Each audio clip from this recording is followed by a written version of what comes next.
Selamat siang Ibu, kami dari kelompok 5 Tilda ingin mempresentasikan hasil kerja kami tentang sistem operasi, aplikasi, dan manajemen file. Nah, kami dari kelompok 5 ini ada saya sendiri Joshua, lalu ada Olivia, Akram, Revano, Rahel, Andre, Angga, Davin, dan Faisal juga, Bu. Nah, jadi untuk yang pertama itu kami akan menjelaskan tentang sistem operasi.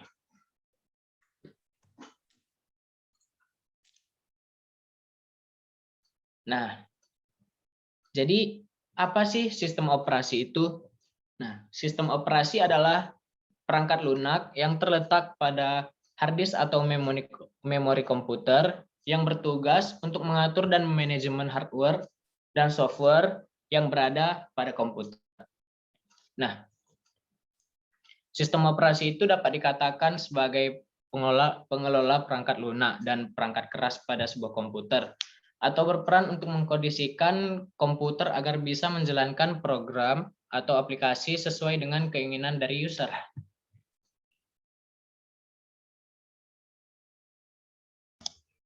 Oke, selanjutnya itu tentang fungsi sistem operasi. Yang pertama itu ada resource manager, yaitu pengelolaan sumber daya dan mengalokasikannya. Contoh itu memori, CPU, disk drive, dan perangkat lainnya. Yang kedua itu ada interface atau tatap muka, yaitu sebagai perantara antara pengguna dengan perangkat keras dengan menyediakan tampilan yang lebih mudah dipahami dan bersahabat, atau user-friendly. Yang ketiga itu ada koordinator, yaitu mengkoordinasi dan menyediakan fasilitas sehingga aktivitas yang kompleks dapat diatur dan dapat diproses secara berurutan.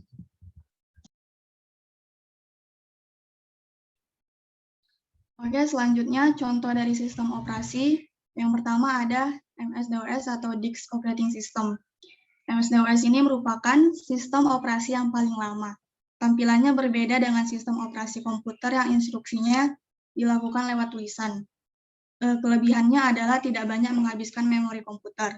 Tapi kelemahannya adalah instruksi diberikan lewat tulisan dan tidak ada grafisnya sama sekali. Yang kedua ada sistem operasi Windows. Windows menjadi operating system terbanyak yang digunakan di seluruh dunia. Windows juga mudah ditemui dalam berbagai komputer atau laptop. Kelebihan utama dari sistem operasi Windows adalah cara menjalankan dan instalasinya mudah. Sedangkan kelemahan utamanya adalah rentan terkena virus. Selanjutnya, sistem operasi Linux.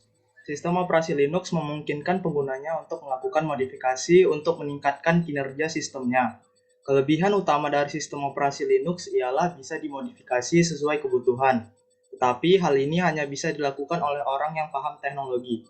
Untuk kelemahan utamanya ialah cara instalasinya lebih susah dibanding Windows. Selanjutnya, macOS. macOS sering juga disebut Macintosh. Sistem operasi ini hanya disediakan untuk komputer Apple. Pengguna macOS jauh lebih sedikit dibanding pengguna Windows dan Linux. Kelebihan utama dari sistem operasi macOS ialah tidak mudah terkena virus.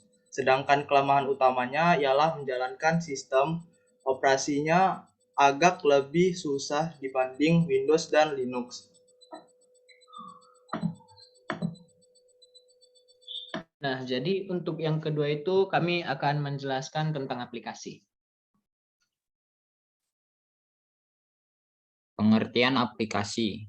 Aplikasi adalah suatu perangkat lunak atau software atau program komputer yang beroperasi pada sistem tertentu yang diciptakan dan melakukan perintah tertentu. Aplikasi dapat dikategorikan dalam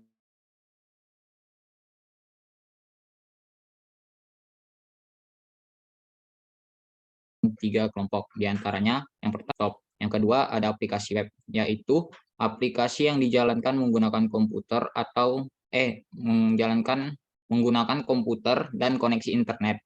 Yang ketiga, aplikasi mobile, yaitu aplikasi yang dijalankan di perangkat di mana untuk kategori ini pengguna sudah banyak sekali.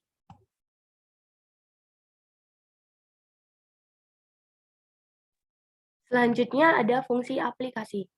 Yang pertama, dapat memudahkan pekerjaan seseorang. Kedua, sebagai media hiburan. Ketiga, media komunikasi dan pertemanan. Keempat, sebagai pembaharuan kabar terkini. Kelima, untuk mendapatkan informasi tentang ilmu pengetahuan. Dan yang terakhir, sebagai bahan pengajaran dalam bidang pendidikan.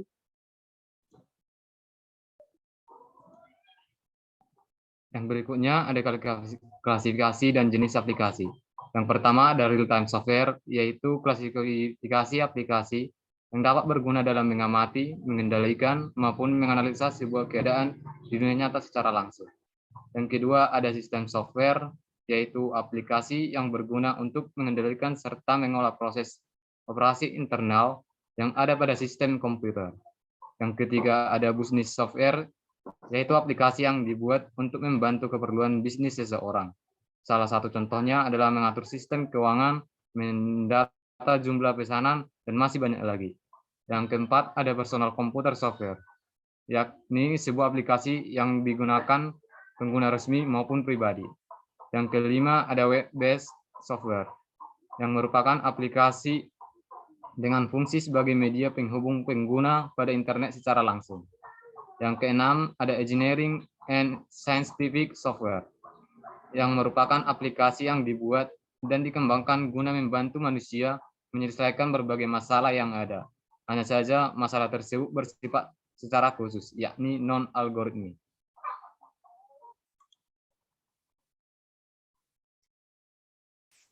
Nah, untuk yang terakhir itu kami akan menjelaskan tentang manajemen file.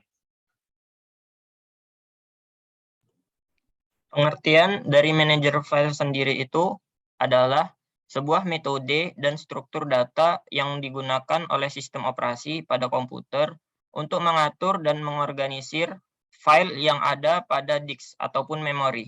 Dengan adanya manajemen file ini, kita dapat mengurangi resiko kehilangan file yang dikarenakan terhapus secara tidak sengaja, tertimpa file baru, tersimpan di mana saja, dan hal yang kita tidak inginkan.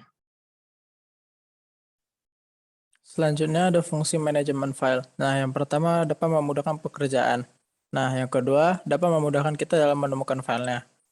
Yang ketiga, mudah dalam mengubah, mengedit, dan menghapus file. Nah, yang keempat, agar tidak berantakan dan terlihat rapi. Yang kelima, data dapat disimpan dengan aman. Dan terakhir, mudah dalam melakukan recovery. Adapun tipe manajemen file terdiri dari 3, yaitu yang pertama regular file, yaitu terdiri dari file teks dan file binary. File teks ini berisi teks dalam format teks, sedangkan file binary berisi program aplikasi. Yang kedua, special file. Special file adalah nama logik perangkat input yang dianggap sebagai file. Yang ketiga, directory file. Directory file adalah sebuah file yang dimiliki oleh sistem operasi komputer. File tersebut sebuah informasi terkait daftar file yang berada dalam folder atau direktori pada sebuah komputer. Baiklah, demikianlah hasil diskusi kami dan presentasi. Jika ada kekurangan dan salah kata, kami mohon maaf. Sekian dan terima kasih.